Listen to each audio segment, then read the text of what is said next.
नमस्कार, मैं डॉक्टर राकेश पाठक। आधुनिक युग की सबसे बड़ी त्रासदी कोरोना महामारी और उससे हुई मौतों का रहस्य गहराता जा रहा है। इस महामारी से भारत में 47 लाख लोगों के मारे जाने का दावा विश्व स्वास्थ्य संगठन ने किया है, यानी WHO ने। WHO ये दावा कर रहा है कि भारत में जो पूरे कोरोना काल में मौतें हुई हैं, उनका आंकड़ा सरकार ने जो बताया उससे बिल्कुल उलट है। WHO की तरफ से जो रिपोर्ट जारी की गई है उसमें कहा गया है कि हिंदुस्तान में 1 जनवरी 2020 से लेकर 31 दिसंबर 2021 तक, यानी 2 सालों में जो कोरोना का प्रकोप अपने चरम पर था जिस समय, उस पूरे दौर में कुल 47 लाख के करीब नागरिक काल के गाल में समा गए हैं। WHO की इस रिपोर्ट से भारत सरकार के आंकड़ों पर सवाल उठ खड़ा हुआ है। भारत सरकार ने इस पर आपत्ति भी की है। केंद्र सरकार ने कहा है कि WHO ने जो मेथड अपनाया है, जो आकलन की प्रक्रिया अपनाई है, वो सही नहीं है। जबकि WHO का दावा यह है कि उसने जो मेथड अपनाया उसे एक्सेस डेथ कहते हैं, यानी जिस क्षेत्र में, जिस इलाके में, जिस देश में महामारी फैली हुई हो, वहां की मृत्यु दर के आधार पर इस तरह की महामारी से हुई मौतों का आकलन किया जाता है। एक सवाल यह भी पैदा होता है कि अगर भारत सरकार इस वक्त WHO के इन आंकड़ों को झुठला रही है, उन्हें ठुकरा रही है, उन्हें गलत बता रही है, तो सवाल यह भी है कि पूरे कोरोना काल में, यानी विधिवत महामारी घोषित होने के बाद से लेकर आज तक, इसी WHO के सारे कायदे कानून, उसके सारे दिशा निर्देशों का पालन हमारी सरकार करती रही है। चाहे मास्क लगाने का निर्देश हो, चाहे और इलाज की प्रक्रिया का मामला हो, लॉकडाउन का दिशा निर्देश हो, सारे निर्देशों का WHO के जितने भी दिशा निर्देश जारी होते थे, उनका हमने 2 साल, यानी हमारे देश ने, हमारी सरकार ने, हमारी राज्य सरकारों ने, सब ने, चिकित्सक इकाइयों ने, अस्पतालों ने, सबने WHO के हर दिशा निर्देश का विधिवत अक्षर से पालन किया। और अब जब मौतों के आंकड़े पर WHO आपसे अलग बात कर रहा है, तो आप उसके बताए हुए आंकड़े को झूठा ठहराने पर लगे हुए हैं। तो सवाल यह है कि जिस विश्व स्वास्थ्य संगठन की बात सारी दुनिया ने महामारी के दौर में मानी थी, उसके आज के इस दावे को कैसे खारिज किया जा सकता है। हम ये नहीं कह रहे हैं कि WHO के आंकड़े सचमुच में सही ही होंगे, लेकिन अब जब ये खबरें सामने आई हैं कि 47 लाख लोग इस पूरे कोरोना काल में मृत्यु को प्राप्त हो गए, तब हमें एक बार फिर स्मरण करना होगा कि कोरोना की पहली और दूसरी लहर में जितनी बड़ी संख्या में लोग मरे थे, उसका प्रमाण था शमशान घाटों, कब्रिस्तानों में लगी हुई कतारें, गंगा जैसी पवित्र नदी में बहाए गए शव, उसके रेत में, गंगा नदी के किनारे पर रेत में दफनाए गए शव, उनकी तस्वीरें हमारे सामने हैं। और इस पूरे 2 साल के कार्यकाल में, इस अवधि में, तमाम अखबारों ने गुजरात, मध्य प्रदेश, राजस्थान, उत्तर प्रदेश, इन राज्य सरकारों द्वारा मौत के सही आंकड़े न बताए जाने की खबरें भी प्रमुखता से प्रकाशित की थी। आपको याद होगा कि गुजरात में तो एक नया मामला सामने आ गया है। गुजरात सरकार मौत के जिन आंकड़ों पर पहले कायम थी और बाद में जब मुआवजे की नौबत आ रही है, तो उसके आंकड़े बिल्कुल अलग हैं।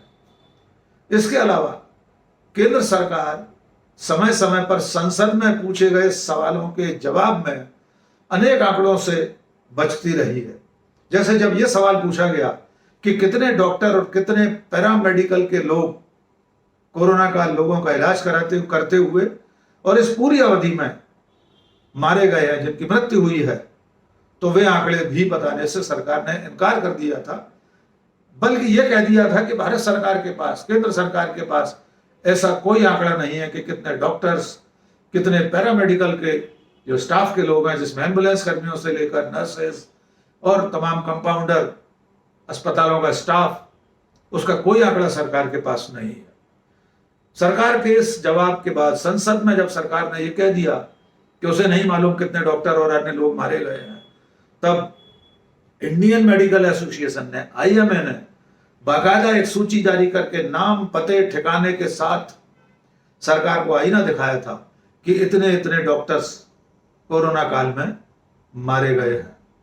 इसके अलावा जब कोरोना के कारण, लॉकडाउन के कारण मजदूरों का विस्थापन हुआ था, उसके बारे में सवाल पूछा गया, उसका जवाब भी सरकार ने यही दिया था कि उसे नहीं मालूम कितने मजदूर विस्थापन के दरमियान काल के काल में समा गए।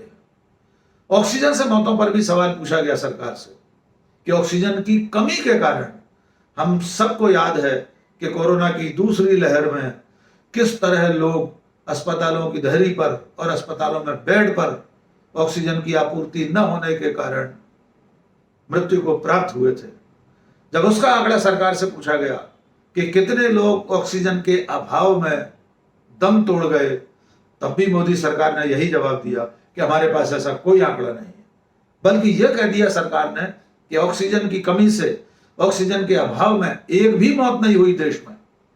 जबकि उस वक्त दूसरी लहर के समय हमें याद है कि दिल्ली के बड़े बड़े अस्पतालों में, आगरा जैसी जगहों पर, जयपुर जैसी जगहों पर, लखनऊ में ऑक्सीजन की आपूर्ति न होने के कारण बेशुमार बड़ी संख्या में लोग मौत के आगोश में चले गए थे। लेकिन सरकार हर मौके पर आंकड़े बताने से बचती रही। और अब जब WHO ने यह दावा कर दिया कि भारत में 47 लाख लोग कोरोना से मारे गए हैं, तब सरकार अपने इस दावे पर अड़ी हुई है कि उस 5,20,000 लोग, भारत में सिर्फ 5,20,000 लोग इन 2 सालों की अवधि में कोरोना से मृत्यु को प्राप्त हुए हैं। हम नहीं जानते कि किसका आंकड़ा सही है, लेकिन एक पारदर्शी राष्ट्र राज्य में, एक लोकतांत्रिक देश में सरकार से जो उम्मीद तो की जाती है कि ऐसी महामारी के समय जबकि पूरे देश में हाहाकार मचा था, तो उसका मौत का आंकड़ा इतने अंतर वाला तो नहीं होना चाहिए कि उसके बताए गए आंकड़े और WHO के आंकड़े में 10 गुने का अंतर है।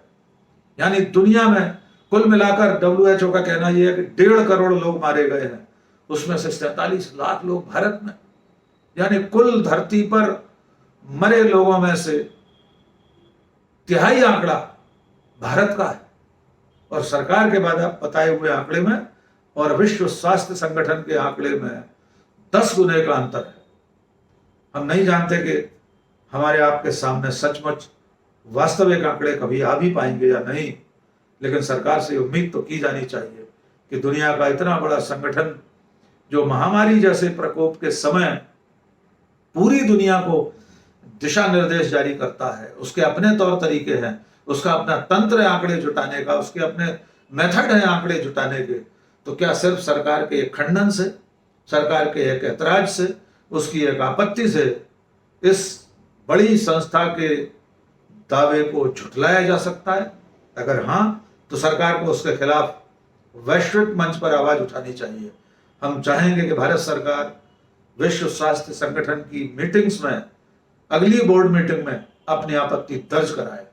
देखना होगा सरकार ये करती है या नहीं, या सिर्फ एक औपचारिक ऐतराज के बाद खामोश बैठ जाती है। आज के इस वीडियो में बस इतना ही। और आखिर में चलते चलते आपसे एक अनुरोध, अगर आपने अभी तक हमारा ये कर्मवीर न्यूज का YouTube चैनल सब्सक्राइब नहीं किया है, तो आज और अभी चैनल को सब्सक्राइब कर लीजिए। हमारा ये वीडियो आपको कैसा लगा कमेंट करके जरूर बताइए। अपने दोस्तों, परिचितों, शुभचिंतकों के बीच इसे साझा कीजिए। आज बस इतना ही। बहुत बहुत शुक्रिया। जय हिंद।